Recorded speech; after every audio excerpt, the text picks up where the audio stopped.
Nos musiciens, avec un chant que j'aime de tout mon cœur qu'on vient de faire, Majesté, parce que, vous savez, on est dans une autre époque présentement.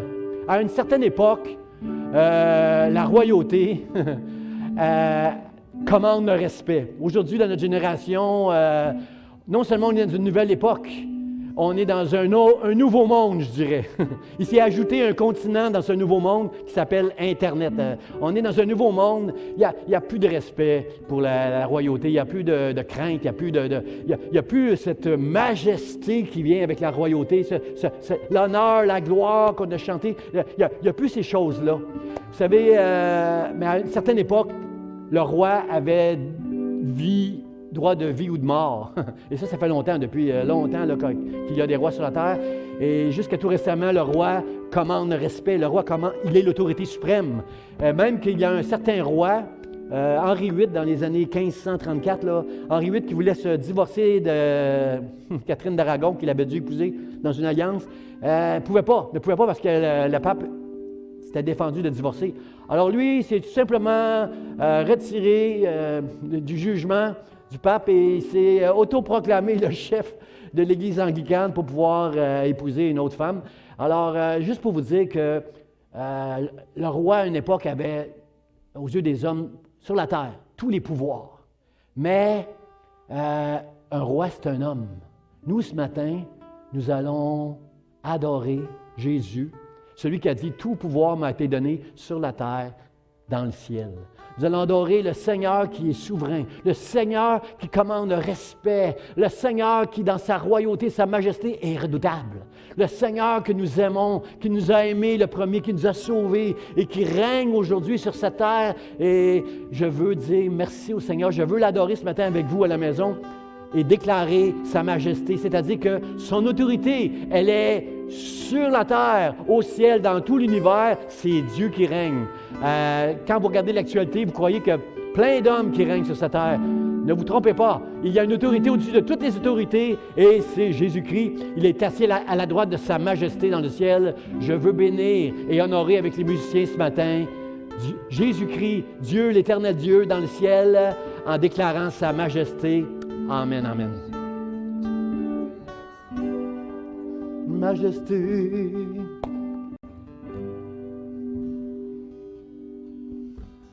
Majesté.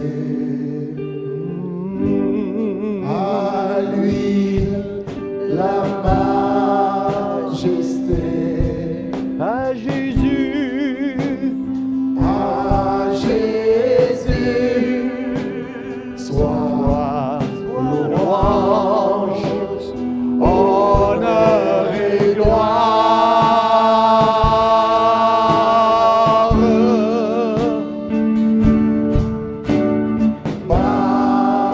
Majesté, suprême autorité.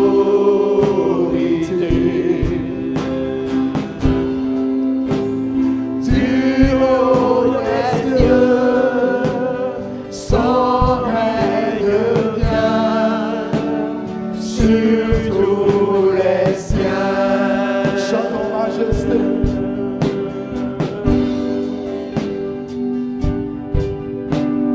Majesté, à lui la majesté.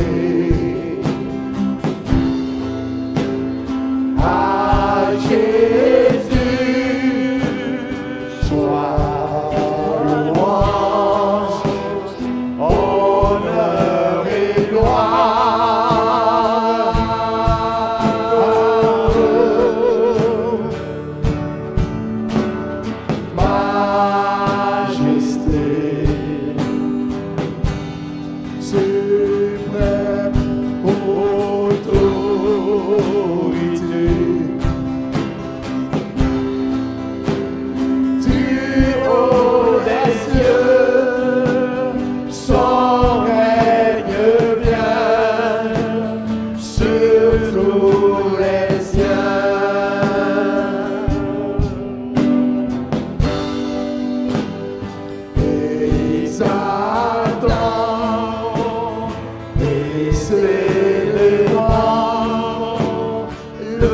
nom de Jésus,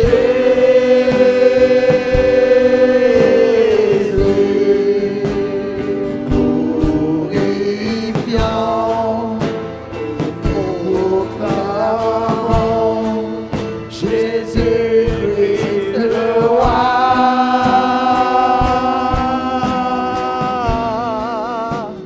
Oh, majesté, suprême autorité,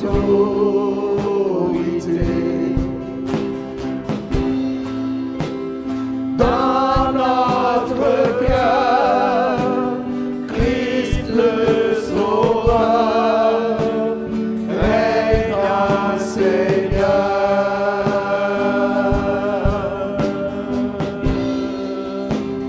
Dans notre cœur, Christ le Sauveur, règne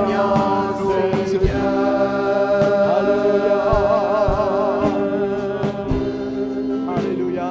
Dans notre cœur, Christ le Sauveur, règne Seigneur. Alléluia. Alléluia. Alléluia. Seigneur, nous proclamons en ce lieu que tu es le roi des rois, le Seigneur des seigneurs, que ta majesté est souveraine sur toute la terre, dans tout l'univers. Viens ce matin régner dans nos cœurs. Viens parler à nos cœurs, Seigneur. Bénis Pasteur Jean-Emmanuel qui prêche ce matin à une église au travers de Zoom. Bénis la réunion la prédication que nous allons donner, Seigneur, ce matin. Anime ma bouche, Seigneur. Parle à mon cœur. Touche mes lèvres, Seigneur, pour que ton nom soit glorifié, Seigneur, et que nos cœurs soient bénis dans ta présence, au nom de Jésus, sa majesté. Amen, amen, amen. Soyez bénis, frères et sœurs. Merci à nos musiciens de tout mon cœur pour ce temps qu'on a eu ensemble pour adorer Dieu. Vous savez, l'adoration, c'est une expression de notre foi.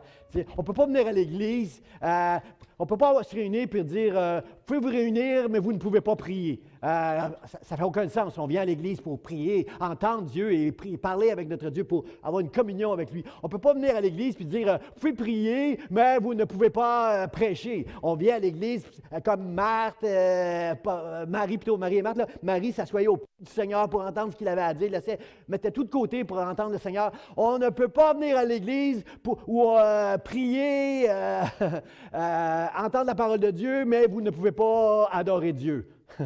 Nous sommes ici ce matin. L'expression de notre foi, c'est d'être ensemble, d'avoir un temps ensemble dans la présence de Dieu pour proclamer, adorer son nom, prier ensemble et entendre sa parole. Alors, est-ce que vous êtes prêts ce matin d'entendre la parole de Dieu alors que nous avons adoré, prier Dieu? Est-ce que vous êtes prêts d'entendre le Seigneur? Ce matin, je veux parler de sa souveraineté. Toute notre série, c'est la volonté souveraine de Dieu. Dieu est souverain, frères et sœurs. La Bible nous dit qu'il n'y a pas un moineau, pas un petit oiseau dans le ciel qui tombe sans qu'il le sache, sans sa volonté. Et Jésus continue, il met une virgule après cette phrase-là. Il dit, il n'y a pas un oiseau dans le ciel qui tombe sans la volonté du Père, et vous valez plus que des oiseaux. Que c'est bon d'entendre ça. Si Dieu est préoccupé, si Dieu a connaissance qu'un seul petit oiseau tombe du ciel et c'est seulement selon sa volonté, alors je suis content que ma vie est dans les mains d'un Dieu qui m'a aimé, qui a donné son Fils sur la croix, Jésus qui est venu, qui a pris une forme humaine, qui est mort sur la croix pour mes péchés. Je suis heureux d'être aimé par le Roi des rois, le Seigneur des seigneurs, le souverain qui sait qu'il n'y a pas un oiseau du ciel qui tombe sans la volonté de Dieu. Et la Bible, et Jésus rajoute, mais toi, tu vaux plus qu'un oiseau. Alors, je suis content que ma vie est dans la main du Seigneur ce matin. Merci, mon Dieu. Nos vies ont assez de valeur que Christ est mort à la croix pour nous. Alors, ça, c'est la preuve de combien Dieu nous aime ce matin. Alors, je veux me réfugier me consoler dans la présence de Dieu. Dieu connaît ma vie, Dieu, il m'aime. Vous savez que quelque part dans un psaume, il est écrit que chacune de nos larmes, chacune de nos larmes, il les a recueillies dans une outre. Un jour, on va être avec le Seigneur au ciel, puis il va sortir des outres. Il y en a, ça va être quelques outres. On dirait qu'il y en a qui ne pleurent pas beaucoup, mais il y en a, il va y avoir beaucoup d'outres. Il va y avoir des chariots d'outres, juste pour nous prouver qu'à chaque fois qu'on traversait des moments difficiles dans notre vie, qui nous a amené des larmes aux yeux, le Seigneur a recueilli chacune de ces larmes-là, juste pour te dire que Dieu sait exactement ce que tu fais, où tu es, combien de larmes tu as versées, les soucis que tu peux avoir dans ton cœur, toute cette anxiété qui prend place autour de nous depuis un an. Seigneur connaît et tu vaux plus qu'un oiseau qui tombe. Alors ce matin, je veux t'encourager, Dieu t'aime. Jésus a dit, tout pouvoir m'a été donné dans le ciel et sur la terre. Jésus était capable de commander à la mer, tais-toi, de dire au vent, arrêtez. Il commande les vents, il commande la mer. Il est le Dieu tout-puissant qui a tout pouvoir sur la terre, dans le ciel, et c'est mon Dieu, c'est mon Seigneur, et moi, je suis son sujet, et il m'aime. Alors, merci Seigneur pour toute cette souveraineté. C'est lui qui règne, rien. Si vous avez compris quelque chose dans cette série, sachez ceci, rien ne peut s'opposer à sa volonté. Alors ce matin, je veux prêcher un dernier message dans cette série-là. On s'en va vers un prochain message qui s'appelle, prochaine série après Pâques, ça va être la nécessaire conversion.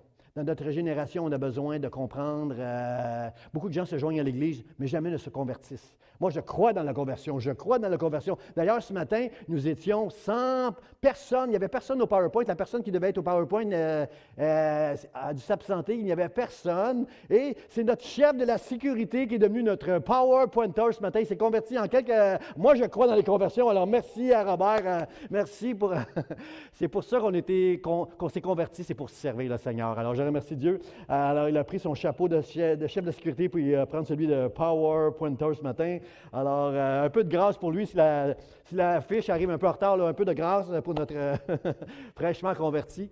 Je veux dire merci au Seigneur. Alors, c'est ça. Dieu est souverain, frères et sœurs. Sa volonté va s'accomplir. Rien ne peut s'opposer à Dieu. Tout ce qu'il permet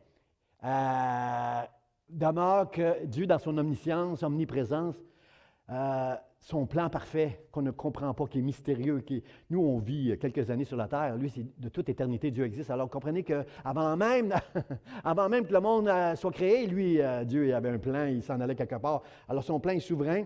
Et ce matin, j'aimerais qu'on lit ensemble, pour terminer cette série, un passage que j'aime de tout mon cœur qui montre le plan de Jésus après son départ. Jésus il a vécu 33 ans sur cette terre, il est mort sur la croix, il a donné sa vie, mais maintenant il est au ciel, assis à la droite de sa majesté, la Bible nous dit.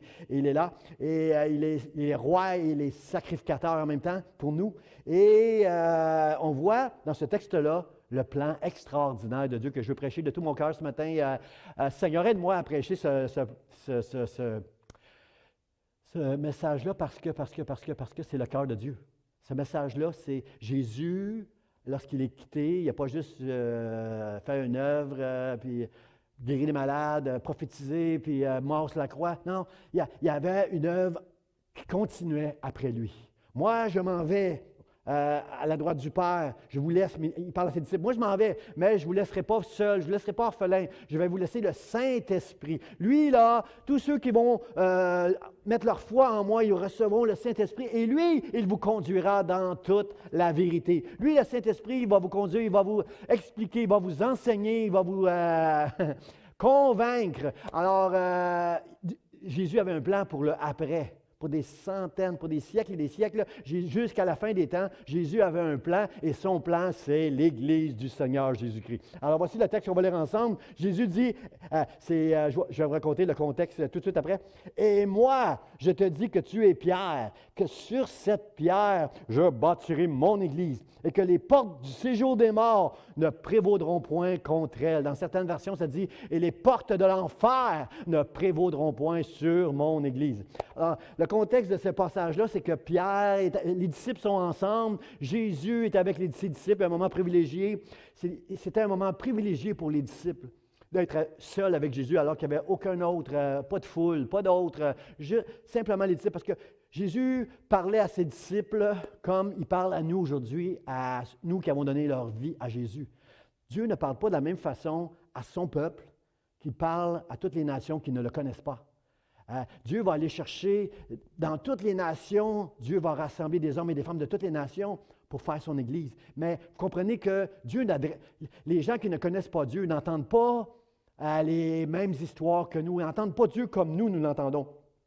C'est pour ça qu'il a donné le Saint-Esprit, pour qu'on puisse, nous, ses enfants, ses disciples, l'entendre de la manière que Dieu veut qu'on l'entende. Et Jésus est avec ses disciples, et là, il leur pose la question, vous, là, qui dites-vous que je suis, moi, le Fils de l'homme? Qui dites-vous que je suis? Et là, tout le monde, les disciples disent, il y en a qui disent que tu es Élie, Élie qui devait précéder le Christ. D'autres disent que tu es un prophète. Les disciples commencent à dire tout ce qu'ils ont entendu à gauche et à droite dans les foules concernant Jésus. Alors, à un moment donné, Pierre se lève et il dit, « Tu es le Christ, le Fils du Dieu vivant. » Pierre, la Bible nous dit que Pierre est rempli de l'Esprit de Dieu. Ce n'est pas sa chair qui parlait, ce n'est pas lui qui parlait. C'était vraiment une révélation qu'il avait reçue, divine, venant du ciel, que Jésus était le Christ qu'on attendait. C'est devenu clair pour Pierre que tous les miracles que Jésus a faits, tous les messages qu'il adressait avec l'autorité qu'on connaît à Jésus, c'était clair pour Pierre à ce moment-là que tu es le Christ. C'est toi. Tu es le Christ, le Fils du Dieu vivant. Tu es celui qu'on attendait, qui est venu nous délivrer. C'est toi, Jésus. Alors, c'est là que Jésus va lui dire, et moi, je te dis, si moi je suis le Christ, moi je te dis, toi, tu es Pierre, un homme. Mais sur cette pierre, je bâtirai mon Église. Sur cette déclaration que tu viens de faire, tu déclares que moi je suis le Christ, eh bien, sur cette fondation, sur ce rocher solide, je bâtirai mon Église. Jésus est le chef suprême de l'Église. Jésus-Christ est non seulement le chef, mais le bâtisseur, la fondation de l'Église qu'on connaît, frères et sœurs. Il y a toutes sortes d'églises sur cette terre. Toutes les églises ont des couleurs différentes, mais nous sommes unis pour une raison, si Jésus est le chef de ces églises-là. Partout dans les églises où c'est Jésus qui est le chef, que c'est la parole de Dieu qui fait autorité dans ces églises-là, alors ce sont mes frères et mes sœurs. Si tu crois en moi, Jésus a dit, tu seras sauvé. Dieu a ajouté à l'Église, la Bible nous dit dans le Nouveau Testament, Dieu a ajouté à l'Église ceux qui étaient sauvés. Amen. Ceux qui ont cru, qui ont mis leur foi en Jésus-Christ, qui ont reçu la foi de Dieu pour croire en Jésus, c'est eux qui sont sauvés. Alors, mon Église, dans le Nouveau Testament est écrit dans le grec, qu'on appelle le grec koiné, un vieux grec, qui dit que l'Église, c'est le mot grec, c'est ecclésia. Ecclésia veut dire une assemblée. Le plan de Dieu, le plan de Jésus, après son départ, c'est que les hommes et les femmes se rassemblent. Un peu comme le principe des synagogues dans l'Ancien Testament. Jésus voulait que les hommes et les femmes se rassemblent en un lieu où ils vont être enseignés au travers... parce que l'Église est fondée sur la parole. Vous savez, Jésus, c'est la parole de Dieu. La parole de Dieu qui s'est faite chair, qui habitait parmi nous. Et nous avons contemplé toute sa gloire. Nous avons vu Dieu au travers de Jésus-Christ, la parole de Dieu. Et c'est avec la parole de Dieu, c'est la parole de Dieu qui doit faire autorité dans l'Église. C'est la vérité qui doit faire autorité dans l'Église. Il y a toutes sortes d'influences qui essaient d'entrer dans l'Église pour amener des demi-mensonges. Nous ne devons pas nous laisser influencer par tout ce qui prend place autour de nous dans l'actualité. La parole de Dieu, c'est Jésus le chef de l'Église, c'est lui le chef suprême, la majesté, et comme on l'a chanté ce matin, et nous voulons donner toute la gloire à Jésus-Christ. Ecclésia veut dire une assemblée. Le désir de Dieu, c'est de rassembler les croyants ensemble. Ici, au Québec, à l'Église Vie d'Espoir, sur la rue Marien, à Montréal-Est, nous sommes une communauté de chrétiens. Il y en a une autre à Longueuil, il y en a à Laval, il y en a au sud, à l'est, au nord. Il y en a partout sur la terre des hommes et des femmes qui se rencontrent au nom de Jésus-Christ. Là où 2 ou 3 sont assemblés en mon nom, je suis au milieu d'eux. Comprenez-vous que quand je suis à la maison, Jésus est là, il est là avec moi. Mais comprenez-vous que lorsqu'on se rassemble en son nom, la présence de Dieu se manifeste. Moi, je crois que l'Église, c'est un lieu extraordinaire pour retrouver... J'ai hâte qu'on puisse se retrouver, toute l'Église ensemble, pour retrouver une certaine provision spirituelle, mais aussi émotionnelle, et morale et mentale même. On a besoin d'être ensemble. On a besoin. Vous savez, quand on se rencontre le dimanche matin, c'est sûr qu'on n'a pas des grandes conversations les uns avec les autres. On a des temps de prière, on a des temps d'adoration, on a des temps de la prédication, mais moi, j'ai eu le temps de parler à 3-4 personnes après la réunion. J'ai eu le temps de prendre quelques instants avec quelques personnes. Mais quand tout le monde fait ça, lorsqu'on se rencontre chaque semaine et que tout le monde dans l'Église prend le temps de parler à 3-4 personnes, là, c'est toute l'Église qui a été rencontrée, c'est toute l'Église qui a communié ensemble. Et aussi, la Bible dit que dans la première Église, ils persévéraient dans l'enseignement, dans la communion fraternelle avec le pain, la Sainte Seine et la prière. Tout le monde ensemble persévérait dans ces choses-là et c'est ça qui prend place dans nos réunions, frères et sœurs. À chaque fois qu'on se réunit ensemble, la semaine prochaine, on va avoir le droit d'être 25, mais bientôt, on va être plus et en faisant attention toujours avec les distances, masques et tout ça. Mais, frères et sœurs, c'est ça le plan de Dieu. Le plan de Dieu, c'est communion fraternelle. Ça ne va pas changer après la COVID. On va pas, ça ne sera pas des petites églises, maisons de 3-4 personnes. Ça ne sera pas des réunions au travers de Facebook, à la maison. Non. Nos réunions, ça va être à l'Église, ensemble. Ecclésia, une assemblée de justes qui se réunissent ensemble, qui prient ensemble, qui adorent Dieu ensemble. Un endroit où le miraculeux prend place. La Bible nous dit, priez pour les malades et les malades seront guéris. Alors, un endroit où la puissance de Dieu... moi, je suis arrivé à l'Église... un jour, ma sœur m'a invité à son église. Je suis arrivé à l'église un peu avec plein de questionnements et beaucoup de raisonnements. Et à un moment donné, j'ai persévéré. J'ai été à quelques réunions. Et un dimanche matin, je suis entré et j'étais très questionneux, très ténébreux. Et je suis devenu un enfant de la lumière. Alors, j'ai un petit problème avec mon... C'est moi, je pense, qui fait des scrunchs. Mais ça va se passer. Merci Seigneur que dans sa maison, toutes sortes de choses prennent place. Nous pouvons voir la gloire de Dieu. Nous pouvons faire du bien les uns avec les autres. Comment ça va, mon frère? Il m'arrive ça en ce moment. Oui, je vais prier pour toi, je vais t'aider, je suis là pour toi. Comprenez-vous, dans la communion fraternelle, il y a un esprit de service, un esprit d'honneur. Nous nous honorons les uns les autres. Dieu a donné sa vie. Jésus a donné sa vie pour l'Église. Le Père a donné son Fils, ce qu'il y a de plus précieux dans le ciel. Et Jésus, le Fils, lui, a donné sa vie. Frères et sœurs, comment ne pas croire que l'Église, c'est la plus belle chose sur la terre. C'est un avant-goût du ciel, l'Église. C'est quelque chose de merveilleux, frères et sœurs, l'Église du Seigneur Jésus-Christ. Alors, ce matin, mon premier point que je veux partager avec vous, c'est, premièrement, Jésus a dit, je bâtirai mon Église. Ce n'est pas l'Église des hommes. Ce n'est pas l'Église d'une doctrine, d'une dénomination, d'un mouvement, d'une religion. L'Église, Jésus a dit, je bâtirai mon Église. C'est l'Église de Jésus, l'Église. C'est son Église. Jésus est très jaloux de son Église. L'Église doit être bâtie selon un modèle qui est révélé dans la parole de Dieu.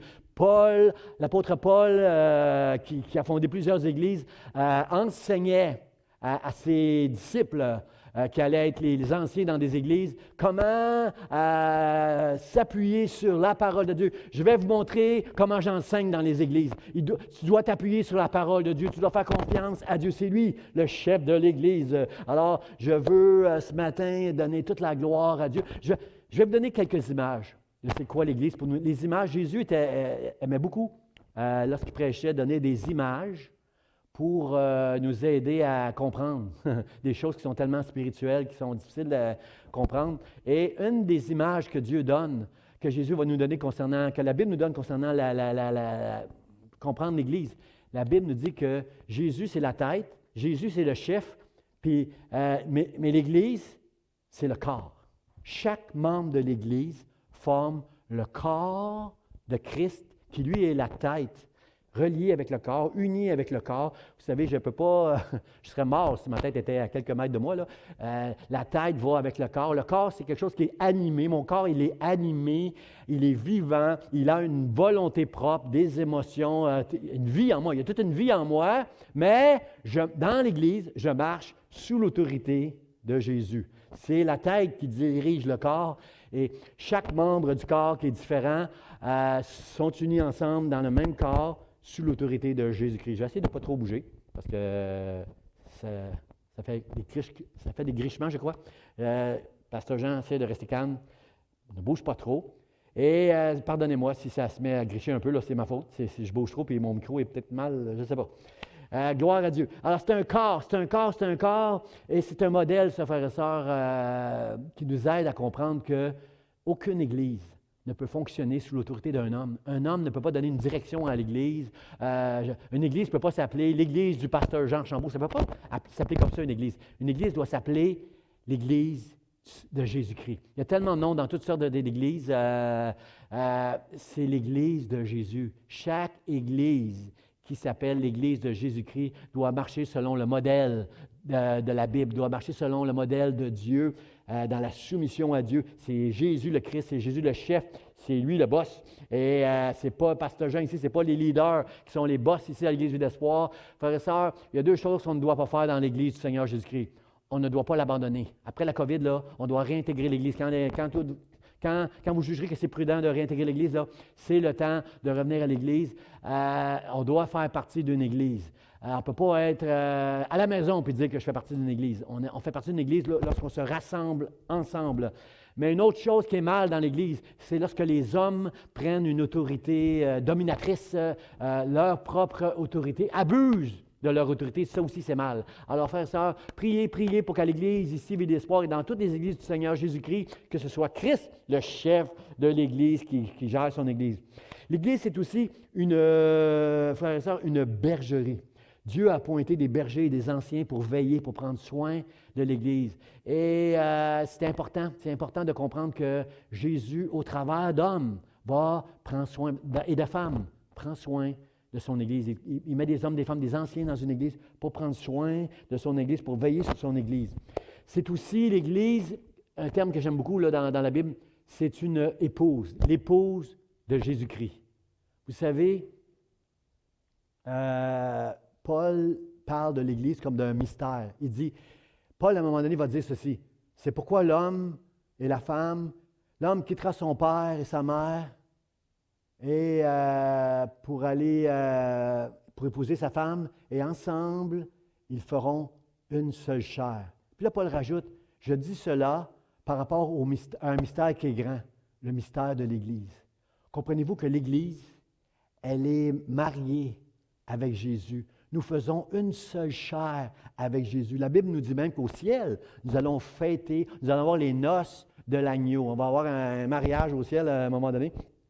Parce qu'au ciel, si sur la terre, nous avons un avant-goût du ciel, si sur la terre, nous pouvons avoir une relation avec Dieu, au ciel, cette union va être parfaite, frères et sœurs, elle va être parfaite.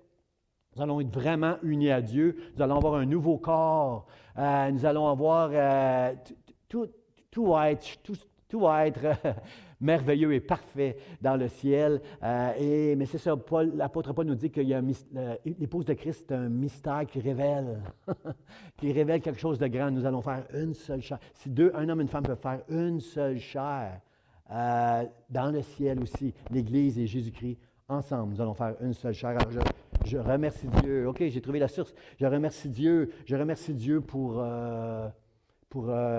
ça, frères et sœurs. Que nous sommes unis avec Dieu. Aussi dans Genèse, chapitre 28, versets 16 et 17, regardez bien ce passage-là, je l'aime beaucoup, parce que ça, c'est le point où je veux aller. Le prochain verset, Genèse, chapitre 26, versets 17-18. Oh, je vois le verset, je ne vois pas le texte. Peut-être que je vais vous le lire. Il est là le texte, OK. C'est Jacob. Le texte nous dit ici, Jacob s'éveilla de son sommeil et il dit, certainement l'Éternel est en ce lieu et moi je ne le savais pas. Il eut peur et dit, que ce lieu est redoutable. C'est ici la maison de Dieu, c'est ici la porte des cieux. Jacob, on connaît ce personnage, il fuit la maison sur le conseil de sa mère. Il fuit la maison, il a trompé son père pour avoir la bénédiction qui était attribuée au fils plus âgé. Jacob, c'est le supplanteur, le trompeur. Vous savez, dès la naissance, il tenait le talon de son frère Ésaü. Jacob, il a toute une histoire, Jacob. Et là, il est en fuite, il s'en va choisir sa future épouse chez un oncle quelque part sur le conseil de sa mère. Là, il est en route et il arrive à un endroit où il s'endort, il se repose pour la nuit, puis il fait un rêve. Il rêve, il voit Dieu, il voit l'Éternel Dieu, il entend Dieu qui lui parle, « Je suis l'Éternel, je vais te bénir, comme Abraham, Isaac. Ton père, je vais te bénir, Jacob, et je vais te donner cette terre à toi et ta postérité. » Il parle avec Jacob, qui à ce moment-là, dans sa foi, n'est pas très, très ferme dans sa foi, vous savez encore. Mais Jacob réalise qu'il voit même une échelle avec des anges qui montent et qui descendent dans le lieu où il est en train de dormir.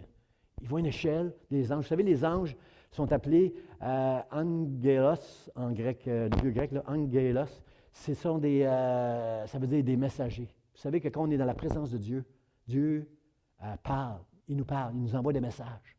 Et Jacob voyait ces anges qui montaient, qui descendaient du ciel, et il dit, wow, il s'est éveillé, puis il a dit, wow, certainement, Dieu est ici, et moi, je ne le savais pas. Comprenez-vous, frères et sœurs, que l'Église, ce n'est pas un bâtiment. Il a appelé le lieu où il était Bethel. Je ne sais pas comment ça s'appelait. J'oublie comment ça s'appelait avant. Padam, je ne suis pas certain.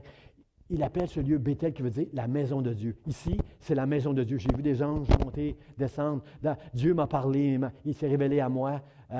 Certainement, ce lieu, c'est Bethel, c'est la maison de Dieu. Et moi, je ne le savais pas. Frères et sœurs, lorsqu'on va revenir à l'Église, on doit prendre conscience que cet endroit où nous nous rassemblons, Ecclésia, cet endroit où on se rassemble, où on est tous ensemble pour adorer Dieu, pour prier, pour entendre sa parole, c'est un moment où on est dans la présence de Dieu.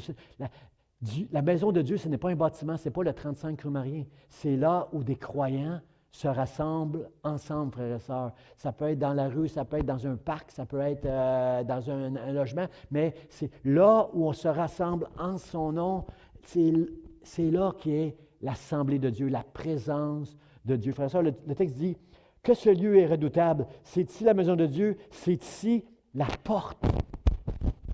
C'est ici la porte des cieux. Comprenez-vous que quand on est dans la maison de Dieu, quand on se retrouve à un endroit où on est assemblés ensemble au nom de Dieu, lorsque 2 ou 3 s'assemblent en mon nom, je suis au milieu d'eux, comprenez-vous qu'il y a une porte qui s'ouvre avec le ciel, frères et sœurs. Lorsqu'on est réunis ce matin ensemble, ce matin on est un peu par Internet, mais quand même, je crois qu'il y a une ouverture spéciale en ces temps spéciaux. En ce moment spécial, il y a un temps spécial où il y a une porte qui est ouverte dans le ciel, lorsqu'on se rassemble ensemble. C'est un lieu redoutable. C'est un lieu où la présence de Dieu se tient. Frères et sœurs, nous ouvrons une porte. Il y a une porte qui est ouverte dans le ciel en ce moment et Jacob était conscient de ça. J'aimerais que lorsqu'on revienne à l'Église, nous puissions prendre conscience que nous sommes dans la maison de Dieu et le mot « porte » veut dire accès. Nous avons accès à la présence de Dieu. La Bible dit, le psalmiste dit « Je siège », en parlant de Dieu, « Je siège au milieu des louanges de mon peuple ». Lorsqu'on commence à louer et à adorer Dieu comme on l'a fait ce matin, la Bible dit que Dieu prend un siège et il s'assoit. Il est assis sur son trône, mais il est assis au milieu de nous. Je suis au milieu de vous. Il y a une porte, il y a un accès, il y a un passage. Nous avons un passage qui nous donne accès à quelque chose, à un lieu. Lorsque tu ouvres une porte, tu entres dans un lieu où tu as accès à une personne ou à quelque chose. J'aimerais vous dire, frères et sœurs, ce matin, nous avons accès et nous aurons accès lorsque nous allons nous rencontrer ensemble encore plus grand. Nous allons avoir accès à la porte une porte ouverte sur le ciel. Dieu est avec nous, frères et sœurs. Il veut nous bénir. Il veut nous remplir de sa présence. Il veut nous donner un message, frères et sœurs. Et je crois que Guy vient à ma rescousse pour le grichage. Je vais sortir Attendez-moi, on va régler ça et je reviens tout de suite.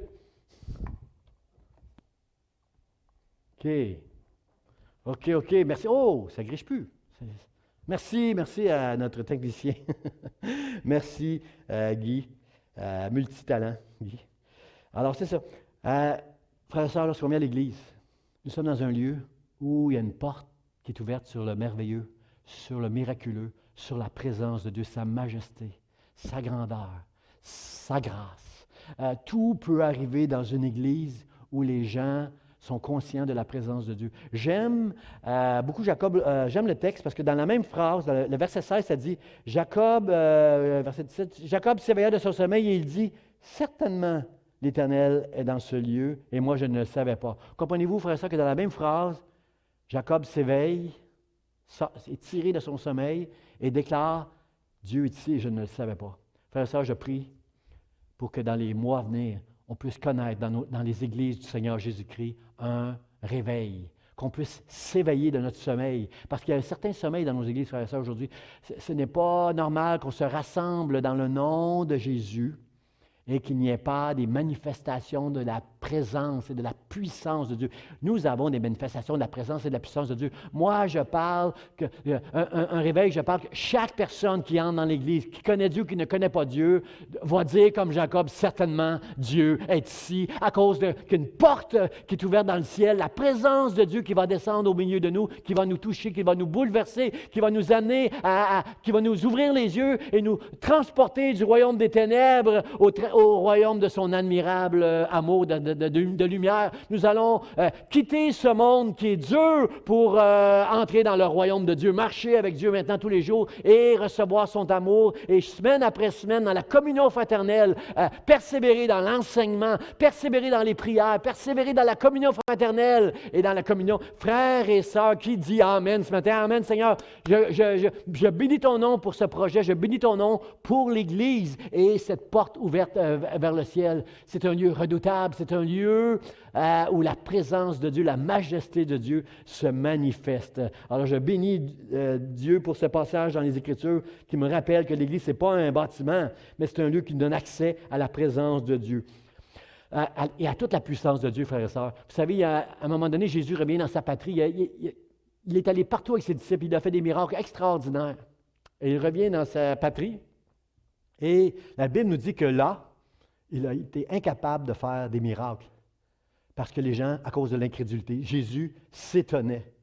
Jésus lui-même était étonné de leur incrédulité. Et la Bible insiste en disant, il ne peut faire là aucun miracle parce que, à cause de leur incrédulité. Frères et sœurs, comprenez-vous ce matin que l'incrédulité, de ne pas croire, de venir à l'Église puis de juste puncher. Ah, ce matin, j'ai punché, je suis venu à l'Église, j'ai fait mon devoir religieux.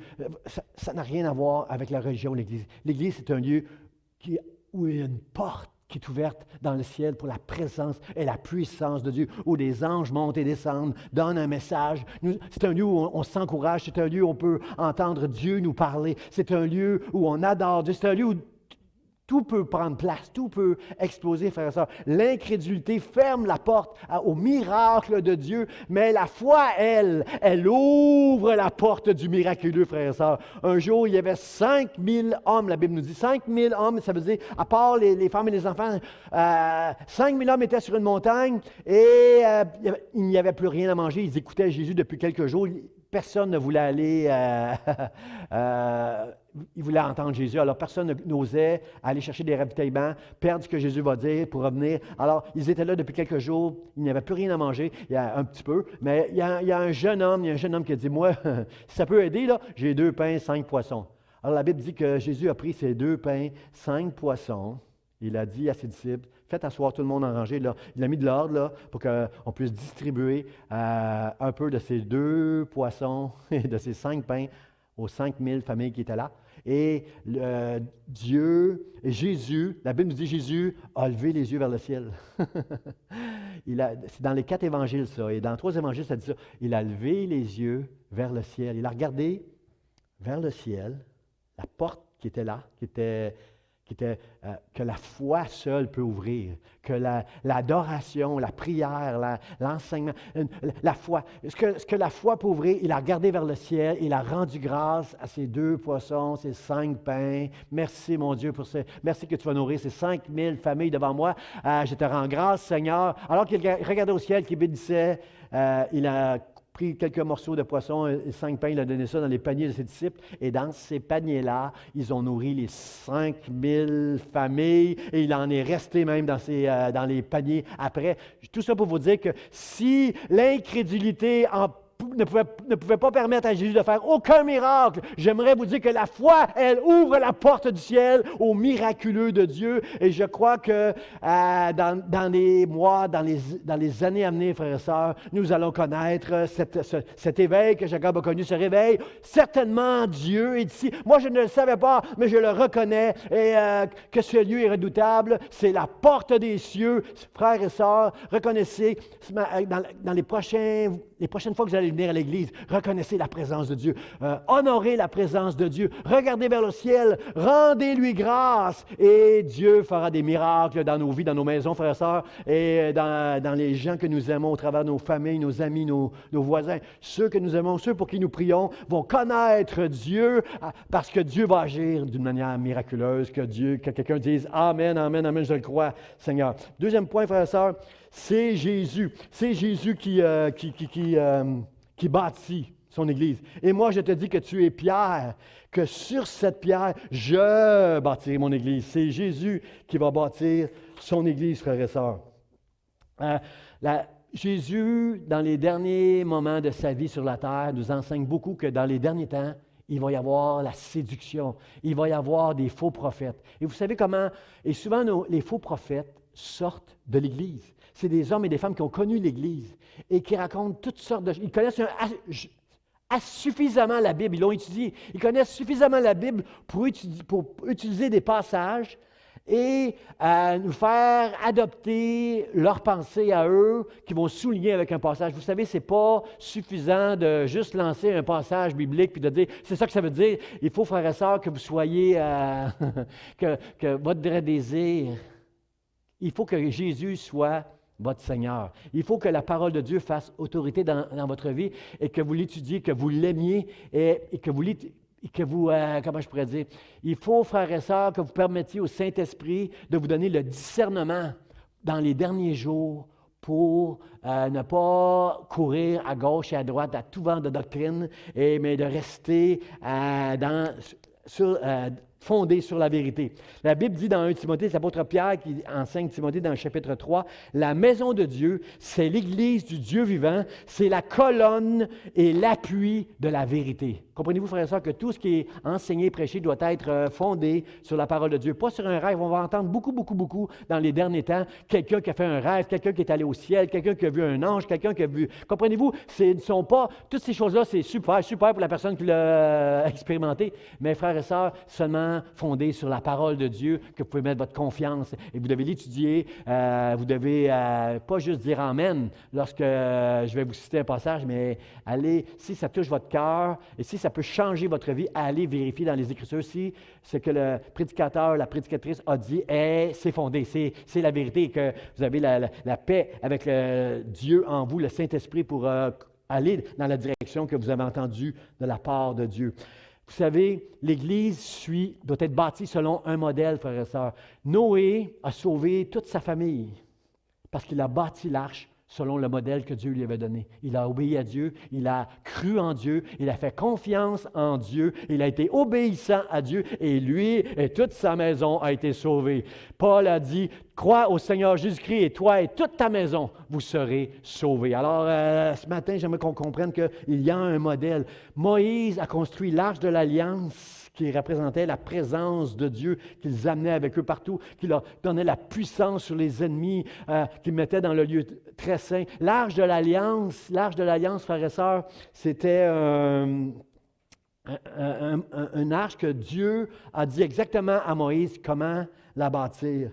Frères et sœurs, il y a tellement d'églises, frères et sœurs, que j'aimerais vous dire, chaque église sont différentes. Elles ont leur couleur. Nous, on a une couleur très, très, très généreuse. Nous prenons soin chaque semaine d'environ entre 150 et 180 familles. Chaque semaine, on donne une boîte de nourriture. On fait des petits déjeuners dans les écoles. On est beaucoup dans les œuvres humanitaires. On est généreux. On a une générosité. Et à cause de cette générosité, Dieu bénit cette Église. Alors moi, je crois beaucoup dans la générosité, mais chacun, on a une couleur. D'autres, sont beaucoup plus missionnaires, plus évangéliques, plus évangéliques dans le sens de l'évangélisation, forment les gens pour aller évangéliser. Alors, toutes les églises sont bonnes, toutes les églises ont leur couleur, mais toutes les églises doivent avoir pour chef suprême Jésus-Christ et bâtir selon le modèle des Écritures. Il persévérait dans l'enseignement des apôtres, dans la communion fraternelle, dans la fraction du pain et dans les prières. Nous avons un modèle dans les Écritures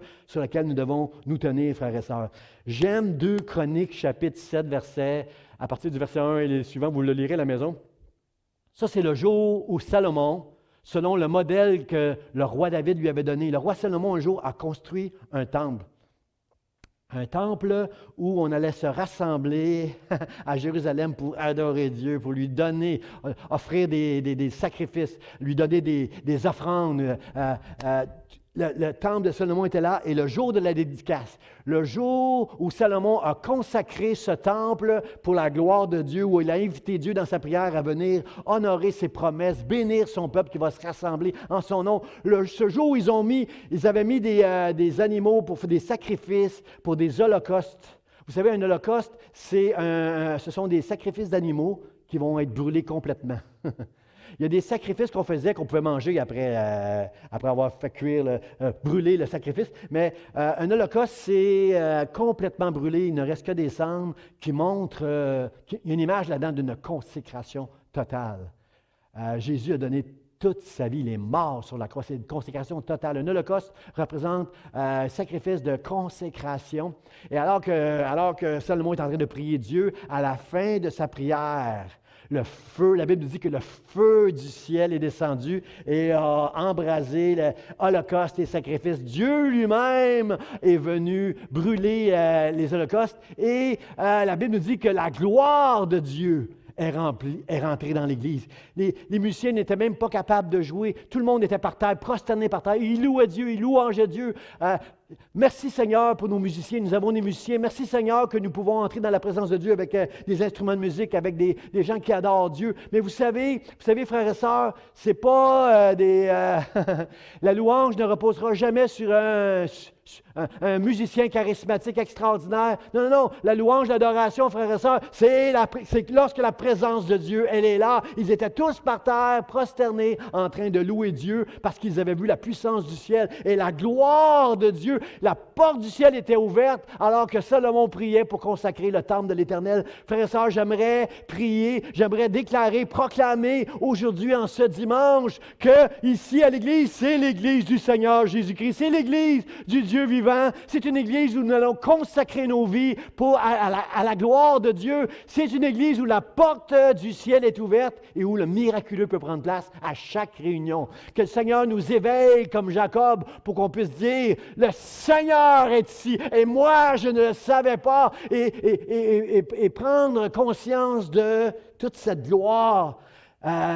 Qu'on puisse connaître dans l'Église un avant-goût du ciel, la gloire de Dieu. Et on a ça ici dans cette histoire dans 2 Chroniques, chapitre 7. Alors que Salomon priait, ils ont vu la gloire de Dieu. Jésus s'est engagé envers son Église, frères et sœurs. Il a dit, je bâtirai, c'est Jésus qui l'a bâti, je bâtirai mon Église, je la bâtirai. Il a donné sa vie, son sang pour cette Église, frères et sœurs. Il est à l'œuvre chaque jour pour son Église, frères et sœurs. Il nous a laissé la parole et le Saint-Esprit en nous pour comprendre et connaître et s'approcher de Dieu. Alors moi, je veux dire merci Seigneur. Sa parole nous aide à marcher dans la sanctification, à connaître Dieu. Il a appointé des anciens et des bergers pour donner des soins à ses brebis. Je dis merci Seigneur, merci Seigneur, merci Seigneur. Et là, je sais que vous m'écoutez à la maison, et il y en a qui m'écoutent, puis vous dites, puis vous n'êtes pas, vous n'aimez pas l'Église comme Jésus aime son Église. Parce qu'il y a des gens qui m'écoutent en ce moment, puis vous avez été blessés soit par un pasteur ou un frère. Vous avez été déçus par l'Église, déçus par un pasteur. Vous savez, il y a eu toutes sortes de scandales dans les églises. Il y a eu toutes sortes de choses qui ont pris place parce que les hommes, ce sont des hommes. Les femmes, ce sont des femmes. Alors comprenez-vous que dans l'Église, il y a des hommes, il y a des femmes imparfaits, mais que l'Église de Jésus-Christ, elle est parfaite aux yeux de Jésus. Elle est sans rides, sans plis. Jésus a tout fait pour l'Église, pour lorsqu'on va se présenter devant Dieu, nous soyons irrépréhensibles. En ce moment, je suis répréhensible. En ce moment, je n'ai pas assez d'amour, je n'ai pas assez de compassion, je ne suis pas assez rempli par la vérité de Dieu. J'ai des défauts, j'ai des manquements en ce moment, mais Christ a tout accompli pour qu'un jour je paraisse devant Dieu sans tache. Ni pli, ni ride, ni rien de semblable, totalement irrépréhensible devant Dieu. Jésus a tout fait. Alors c'est pourquoi je l'aime, son Église. Moi, je suis imparfait, et je sais qu'il y a des pasteurs qui sont imparfaits, et je sais qu'il y a des hommes et des femmes des leaders qui sont imparfaits, mais je ne me laisserai pas décevoir, je ne me laisserai pas Oui, on va être blessé, oui, on va être déçu à certains moments à cause de l'Église. Mes frères et sœurs, je veux juste vous dire quelque chose. Jésus aime son Église. Je vais le répéter parce qu'il y a des gens qui sont déçus, blessés. Il y a des gens qui voudraient rester à la maison, puis ne plus aller à l'église, puis juste au travers d'Internet. Comme ça, je n'aurai pas de conflit avec personne. Personne ne va me blesser. L'église n'est pas assez inclusive pour moi, alors moi, là, je ne veux plus aller à l'église. Je veux te le répéter encore. Jésus aime son Église. Jésus a donné sa vie pour son Église. Jésus a donné sang. Il a sué. Il a sacrifié. 33 ans sur cette terre comme un homme pour son Église. Il a quitté le ciel, mais aujourd'hui encore, il œuvre dans son Église. Lorsqu'on se réunit ensemble, la porte du ciel est ouverte pour qu'on entende le Seigneur nous dire « Je t'aime ». Alors, ce matin, si tu as été déçu, si tu as été blessé, s'il te plaît, n'abandonnez pas votre assemblée. Retrouvez la joie, la grâce, la puissance qu'il y a, comme Jacob s'en est rendu compte, retrouvez cela dans son Église. Revenez à Dieu. Vous savez, Dieu vous aime trop. Dieu vous aime trop. Dans Zacharie, chapitre 6, verset 13, oui, ça apparaît à l'écran, la Bible dit, il parle de Jésus, ce texte-là parle de Jésus. Il bâtira le temple de l'Éternel. Il portera les insignes de la majesté. Il s'assiera et dominera sur son trône. Il sera sacrificateur sur son trône et une parfaite union régnera entre l'un et l'autre. La Bible, ça parle de Jésus, ce texte-là. Le germe, un jour, il bâtira le temple de l'Éternel. Il portera les insignes de sa majesté.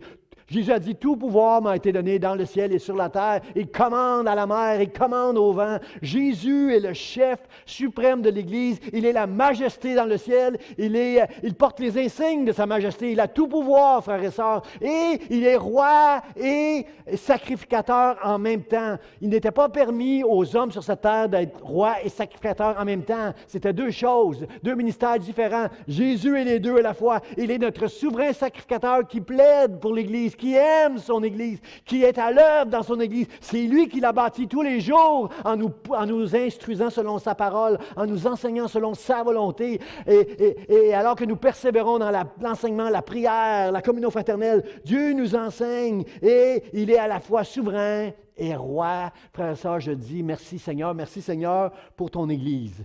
Et j'aime la dernière déclaration parce que ça nous montre combien Jésus aime son Église, mais aussi comment il va la garder. Mon dernier point, c'est Jésus aime son Église et il la gardera. Il a dit, Pierre, moi je te dis que tu es Pierre, sur cette pierre, je bâtirai mon Église. Et Jésus va dire, pour montrer qu'il a tout pouvoir, toute majesté, toute puissance au-dessus de toutes les puissances qui existent, au-dessus des hommes et au-dessus même de l'enfer, il dira, les portes du séjour des morts, les portes de l'enfer ne prévaudront point contre elles. Rien, ni un homme, ni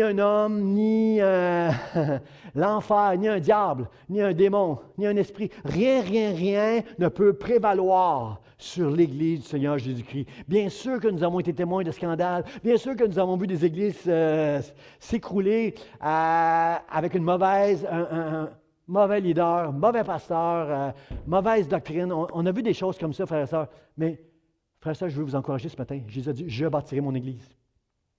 Et si tu es quelque part dans une église, prie pour ton église. bénis ton... Arrête de critiquer. Que ta bouche serve à glorifier Dieu et permettre que la porte du ciel reste ouverte sur ton Église. Prie pour ton pasteur, prie pour tes leaders, prie pour les membres de l'Église. Ben, les fins puis les pas fins. Frères et sœurs, je veux le dire encore, Jésus aime son Église. Jésus aime son Église. Alors, je veux que tu aimes l'Église du Seigneur Jésus-Christ de tout ton cœur. L'Église locale et l'Église avec un grand E. C'est facile d'aimer l'Église avec un grand E, ça c'est l'Église universelle. Aime ton Église locale. Donne-toi à ton Église locale. Convertis-toi ce matin pour être quelque part à servir le Seigneur dans l'Église. Sois béni ce matin dans l'Église du Seigneur Jésus-Christ. Donne-toi, aime-la, aime Dieu de tout ton cœur, aime son Église. Jésus a payé un grand prix pour son Église. Il a dit, les portes de l'enfer ne prévaudront point contre elle. L'enfer, c'est un lieu réel, frères et sœurs. Je dois prêcher sur l'enfer parce que la bonne nouvelle, c'est que quand je prêche l'Évangile, je prêche une bonne nouvelle, frères et sœurs. Et on doit comprendre que l'enfer est vraiment un lieu, c'est un lieu de destruction, c'est un lieu où la Bible nous parle de flammes, qui nous rappelle la destruction. C'est un lieu où il y a des pleurs et des cris qui nous rappellent que c'est un lieu de souffrance. La plus grande souffrance en enfer, c'est que c'est un endroit où Dieu n'a aucune autorité. Les gens qui sont là, c'est des rebelles, c'est des orgueilleux, c'est des gens qui... la Bible dit que l'enfer était préparé pour le diable et ses anges, tous ceux qui ont désobéi. Initialement, ce n'était pas pour les hommes, mais les hommes, dans leur folie, même, il y a des gens qui connaissent Dieu, mais qui ne veulent pas que Dieu règne sur leur vie, qui vont se retrouver un jour en enfer. Ça va être terrible pour ces gens-là. Et moi, je veux prêcher une bonne nouvelle. Jésus n'est pas venu pour notre perdition. Jésus est venu pour notre salut. Il est venu pour nous sauver, pour l'éternité avec lui dans le ciel, un endroit où il n'y aura ni maladie, il n'y aura plus de drame comme on connaît sur cette terre. Dans le ciel, on va être comme Jésus. On va avoir un corps qui va ressembler à celui de Jésus. On va être dans le ciel pour l'éternité et avec Dieu. Alors, moi, je dis merci Seigneur, mais l'enfer, c'est sérieux, frère et sœur. Jésus a parlé souvent de l'enfer. Il a dit, ne craignez pas ceux qui peuvent tuer le corps, parce qu'il y a des pays qui sont persécutés présentement à cause de leur foi. La Bible dit, ne craignez pas ceux qui ont le pouvoir de tuer le corps. Craignez celui qui a le pouvoir de tuer le corps et de l'envoyer dans les feux de la géhenne. Lui, vous avez le craindre. Alors, moi, je n'ai rien à craindre du diable parce que j'aime l'Église du Seigneur Jésus-Christ. Je veux servir Jésus dans son Église jusqu'à la fin des jours. Et la Bible nous dit que les portes du séjour des morts de l'enfer ne prévaudront point contre son Église. Je n'ai rien à craindre. Moi, je sais que je m'en vais au ciel pour l'éternité et je plaide avec chacun de vous pour que vous puissiez tomber en amour avec son Église, voir que les portes du ciel sont ouvertes et que les portes de l'enfer, Dieu va nous garder de les portes de l'enfer. Vous savez que le diable a accès à nos vies et à l'Église du Seigneur Jésus-Christ lorsqu'on ouvre les portes. C'est quand on ouvre les portes que le mensonge et toutes sortes de problèmes peuvent prendre place dans l'Église. Tant aussi longtemps que nous obéirons à Dieu, nous sommes en train de fermer toutes les portes qui pourraient entrer dans l'Église. Mais le jour où tu commences à jouer et que tu commences à décider pour ta vie, de prendre des décisions qui sont contraires à la parole de Dieu, tu ouvres des portes dans ta vie pour connaître le malheur. Alors moi, je dis ce matin, dans Genèse chapitre 4, déjà au commencement, ça disait, « Le péché couche à ta porte, mais toi, domine sur lui. » Déjà, dès le commencement, Dieu nous avertit qu'à la porte de notre maison, là, à la porte, le péché couche. Il est à la porte. Aussitôt que tu vas ouvrir la porte, le péché est là. Mais toi, domine sur lui. J'aimerais vous dire qu'on va en parler mercredi pendant notre Zoom. Là. Tu ne peux pas dominer sur le péché toi-même avec tes propres forces. Si tu es épuisé, si tu es anxieux, fatigué, blessé, j'aimerais te dire que tu as besoin de Dieu, de sa domination, de sa majesté, de sa toute-puissance, afin de dominer sur toutes ces choses qui prennent place autour de ta maison, de ta vie, qui veulent t'étouffer, qui veulent te faire du mal, te briser. J'aimerais te dire que Dieu est là, Dieu est là, Dieu est là, et c'est lui qui va te donner, lui qui a toute la domination, va te donner la force et la grâce, la puissance de vaincre le péché. Une chose qui est importante aussi, un texte que j'aime beaucoup, je vais terminer avec lui, là, le psaume 141 qui nous dit « Veille sur la porte de tes lèvres. Que c'est bien dit ce passage-là. Veille sur la porte de tes lèvres. Parce que c'est avec notre bouche, on peut bénir Dieu. Mais avec la même bouche, on peut parler contre les frères et les sœurs, contre le pasteur, contre une autre église. Comprenez-vous qu'avec notre bouche, là, on peut bénir, on peut maudire avec la même bouche. Jacques nous dit, il ne peut pas avoir de l'eau de source par la bouche, puis de l'eau sale, comprenez-vous, par la même bouche. La bouche, c'est une porte. Celui qui contrôle sa langue, c'est quelqu'un de très fort et de très puissant. La Bible dit, ça prend beaucoup de sagesse pour maîtriser la langue. Veille, j'aime le psaume 141, verset 7, veille sur la porte de tes lèvres. Attention à ce que tu dis, frère. On parle tellement. Plus on parle, plus on risque de pécher. Je ne dis pas qu'il faut t'arrêter de parler, je dis juste, mesure tes paroles, fais attention à ce que tu dis, parce que c'est une porte qui peut ouvrir avec la foi le ciel. Et c'est une porte aussi qui peut ouvrir des portes de l'enfer pour faire du mal, pour détruire, pour faire souffrir. Alors moi, je dis ce matin, merci Seigneur pour ton Église. Merci Seigneur que tu as donné ta vie, que tu l'aimes cette Église-là, que tu l'as bâtie chaque jour et que tu as donné des hommes et des femmes pour prendre soin, pour veiller les uns sur les autres. Seigneur, je veux te dire merci pour ton Église. Et le mot de la fin, frères et sœurs, avec lequel je vais terminer, c'est dans l'Apocalypse, chapitre 4, verset 1. C'est l'apôtre Jean qui a été transporté dans le ciel. Il a été transporté. C'est très spirituel, qu'est-ce qui prend place ici. Puis il dit, après cela, je regardais, et voici une porte était ouverte dans le ciel. Et il est emmené quelque part, et là, tout à coup, il comprend qu'il est quelque part dans le ciel, une porte du ciel qui est ouverte. Et là, la première voix que j'avais entendue, une voix comme le bruit d'une trompette, me dit, monte ici, et je te ferai voir ce qui doit arriver dans la suite. Monte ici. Comprenez-vous, frère et sœur? Il a été amené spirituellement à un endroit, et là, il peut observer qu'il est au ciel, qu'il y a une porte qui est ouverte. Et là, la voix lui dit, une voix puissante, là, j'ai mis 3 petits points, là, c'est une voix comme une trompette. Et c'est une voix puissante qui lui dit, toi, Jean, là, monte ici. La porte est ouverte, là, monte ici, et je te montrerai ce qui va arriver dans la suite. Frère, ça, est-ce que vous comprenez que là où il était, il y avait une porte qui s'est ouverte. Il était au ciel, et à cause de sa foi, de son amour pour Dieu, une porte était ouverte. Mais pour qu'il connaisse la suite des choses, pour qu'il puisse avoir accès à la connaissance de Dieu, au discernement, à quelque chose de prophétique même. Dieu va dire, je vais t'enseigner, je vais te montrer ce qui va arriver par la suite. Monte ici, monte ici. Ça veut dire que Dieu donne la responsabilité à Jean et à chacun de nous, lorsqu'on vient dans la présence de Dieu, que la porte du ciel puisse s'ouvrir. Mais chacun de nous, on doit monter, s'élever, s'édifier, faire cet effort d'aller dans la présence de Dieu. Comprenez-vous qu'il y a une partie qui c'est Dieu qui va le faire. Dieu va ouvrir la porte. La Bible dit ici, dans l'Apocalypse, quelque part, ça dit, voici, je me tiens à la porte et je frappe. Si tu ouvres la porte, j'entrerai et je souperai avec toi. On va avoir une communion ensemble si tu ouvres la porte. Mais là, ici, c'est Dieu qui ouvre la porte. Et il nous dit, monte maintenant, monte là, et je te montrerai par la suite. Comprenez-vous, frères et sœurs, qu'il y a des choses extraordinaires que Dieu veut nous montrer, veut nous enseigner dans la communion fraternelle, dans l'enseignement, dans l'adoration et dans nos prières. Il y a une porte qui est ouverte sur le surnaturel de Dieu. Il y a une porte, un accès qui nous est donné, un passage qui va nous donner accès à la présence, à la puissance de Dieu. Et dans ces temps de COVID, dans ce nouveau monde, frères et sœurs, où il n'y a plus de respect, dans ce nouveau monde où, où tout ce qui va prendre place, frères et sœurs, dans les mois, les années à venir, on va trouver ça très décevant, très éprouvant, très anxiogène. Nous avons besoin de la communion fraternelle.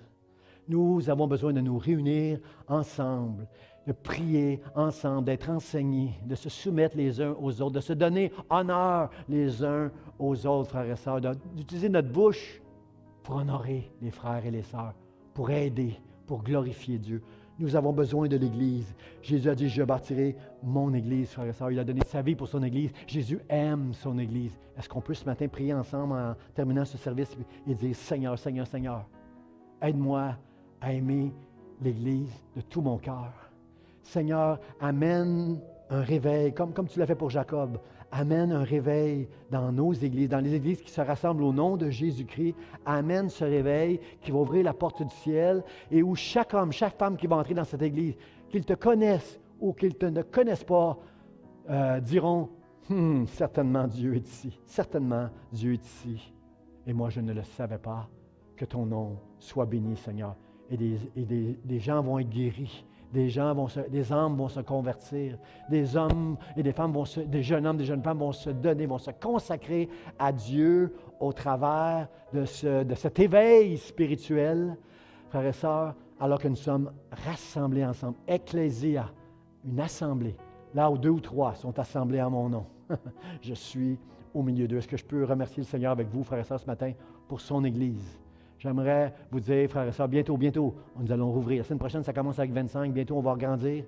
Frères et sœurs, est-ce qu'on peut donner gloire à Dieu ce matin qui a dit, moi, Jésus, j'ai donné ma vie pour cette Église, je la bâtirai et les portes du séjour des morts, les portes de l'enfer ne prévaudront point jamais contre elle. C'est mon Église, c'est mon Église.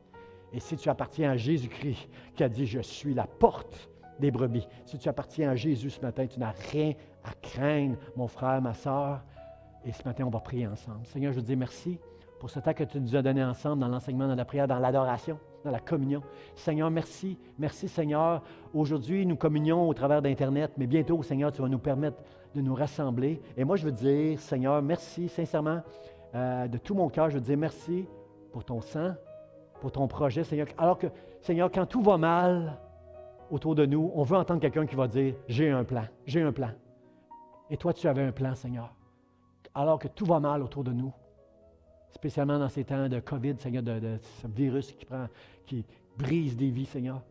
Seigneur, tu as dit, j'ai un plan, je bâtirai mon Église. Merci pour ton Église, Seigneur. Merci pour mes frères et mes sœurs. Continue de les parler, encourager, Seigneur. Donne-leur courage en ce moment, jusqu'à temps que nous soyons de nouveau réunis ensemble et que nous puissions avoir accès au ciel, Seigneur, au milieu de nos réunions. Je prie dans le nom de Jésus, à toi toute l'honneur, toute la gloire, comme on l'a chanté ce matin. Amen et amen. Bon dimanche à chacun de vous. Soyez bénis. Dieu vous aime, moi aussi.